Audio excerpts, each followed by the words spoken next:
જે પોલીસ ઉપર જે આવી રીતે હમલા કરવામાં આવ્યું છે અને જેનાથી મોત નીપજી શકે એવા પથ્થરો એને તૈયારી કરવામાં આવ્યું છે, તો એમાં આપણે ગુના દાખલ કરીશું અને બધા આરોપીઓને પકડીશું. ઘટના છે બોટાદના હળદળ ગામની, જ્યાં આમ આદમી પાર્ટીના સમર્થનથી એક મહાપંચાયત યોજાઈ હતી, પરંતુ આ માટે જરૂરી પરવાનગીઓ નહોતી લેવામાં આવી. પોલીસ જ્યારે ઘટના સ્થળ પર પહોંચી તો ત્યાં હાજર ટોળાએ તેમના ઉપર હિંસક હુમલો કરી દીધો.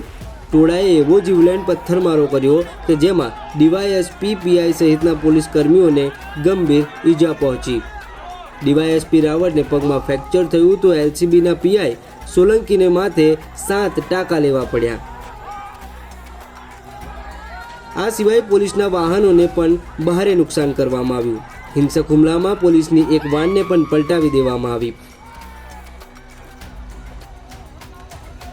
આ તોફાની ટોળાને વિખેરવા પોલીસે ના છૂટકે ટીયર ગેસના સેલ છોડીને બળ પ્રયોગ કરવો પડ્યો.